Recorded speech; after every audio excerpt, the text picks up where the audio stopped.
How's it everyone, this is Lolcohol, and in today's video I will be sharing my league starter for 3.16. Seismic Trap, Exsanguinate Traps are going to be one of the most popular builds this league for a very good reason. It's got pretty good clear and, most importantly, incredible single target, all on a budget.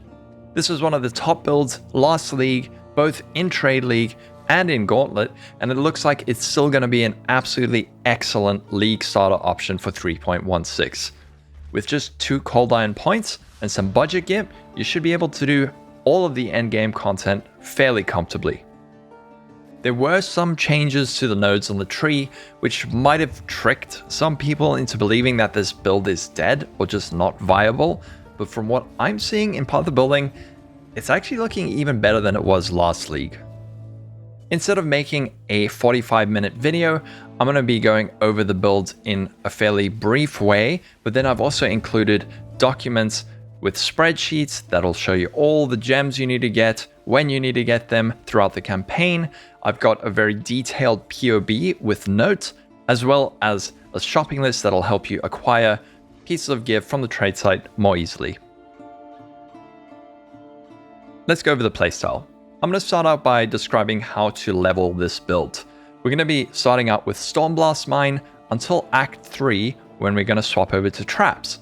Traps allow for a much more fluid playstyle compared to mines from my experience. You just throw them on the ground, keep running, and trust that they'll kill everything in your wake. If you don't like the mine playstyle and want to get off Stormblast Mine as soon as possible, you can swap over to Lightning Trap, which you get access to at the end of Act 1. Otherwise, Stormblast Mine will carry you all the way to Act 3. Around the middle of Act 3, this is when things really take off. We get access to Seismic Trap, Flamethrower Trap, and Lightning Spire Trap. Using these 3 gems in combination will make bossing incredibly quick throughout the campaign.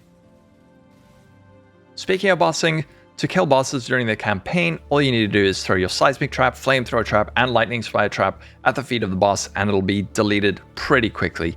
There's no optimal cycling that you need to worry about. As soon as they come off cooldown, just throw them on the ground and let them do their work. You can also use Bear Trap to help immobilize the targets. That'll prevent them from running out of the explosions caused by your Seismic Traps. Around Act 5, this is when we can swap over to Exsanguinate Trap after we've completed our first Ascendancy. We'll be taking the Pyromaniac node, which recovers life for each trap detonated recently. We need this before we start using Exsanguinate Traps because they cost life to cast. However, Lightning Trap is still a great option if you prefer to keep using that up until around Act 8 or 9.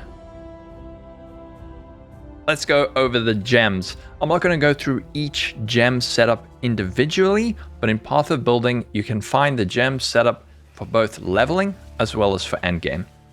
The main gem setups are going to be Seismic Trap for single target, Exsanguinate Trap for clear, and then auras to boost our damage and defenses. We'll be using Assassin's Mark to further improve our damage, as well as Bear Trap linked with Culling Strike to help kill bosses even more quickly. If you'd like to see the exact gem setups and links, it's all laid out in Path of Building, and once again, I've included the gem setups and links for leveling in the spreadsheet that is linked in the description below. Going over the skill tree. In Path of Building, I've included a segmented skill tree that'll help you know which points to allocate and when. We're going full physical crit, so we're mainly aiming for life, evasion, trap nodes, crit, and physical damage on the tree. I've also included some reduced reservation, which should help us to squeeze in even more auras. I'm also planning on finding a way to get Grace into the build, which will help us a lot with survivability.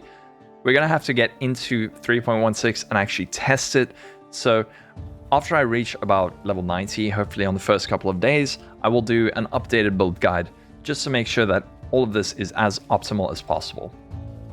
By the way, the damage you're seeing on the left is Cirrus damage around level 70 with no flasks, no charges, no shock, no calculation shenanigans, and with absolutely garbage gear. And once we equip the cold iron points and gain even more levels, the damage you're going to be seeing is going to be ridiculously good, especially for single target. And one thing I want to add, I'll keep looking at this skill tree over the next couple of days just to make sure that it's as optimized as possible, and then I'll update it and change the paste bin link if I need to. We only got the updated tree last night, so it's possible that there's a few tweaks that need to be made. Having a look at the items, for League Start, we're going to be keeping it very simple. I've included gear setups all the way from ultra budget to ultra endgame, but the main uniques we're going to be looking out for will be 2 cold iron points. These each give us +3 level to all physical spell skill gems, which will scale our damage massively.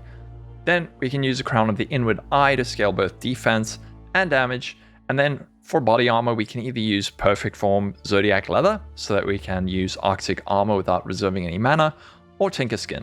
The rest is pretty straightforward life and resistance gear.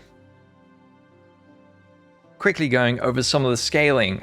For damage, the main things we're going to be looking for are going to be crit chance, crit multi, gem levels, as well as trap damage. We're not worrying too much about scaling the dot for Exsanguinate now, but things like physical damage will increase the damage of both our Exsanguinate and Seismic Trap. As for defenses, this is the main part of the build that I feel like is going to change slightly once we get into game. We have about 5,000 life and 1,000 energy shield with the decent gear setup, but I'm hoping to further scale evasion with Grace and with some more evasion gear, as well as Ghost Dance. We are also getting blind from the Born in the Shadows node, and we'll regenerate a ton of life with Pyromaniac, so hopefully all of this combined should be enough to keep us alive. But once we get into 3.16, I will update this just to make sure that it's not too squishy. Briefly going over the pros and cons. The biggest pro of this build is the single target. So many times I've league started with a build that had amazing clear, but you get to a boss and it just struggles. That's not an issue with this build. This build can absolutely delete bosses on a budget. The clear is not on the level of certain other builds, however, it's still really good, and the fact that this can kill bosses so comfortably makes it an excellent choice. Also, very little gear is required to get this to work, and it'll be able to kill Cirrus and the Feared with a pretty limited investment. As for cons, the main con I would say is that this might be an incredibly popular build in 3.16. Cold Iron points are going to be in very high demand, especially early on, which could mean that the prices of items in Trade League are going to be high.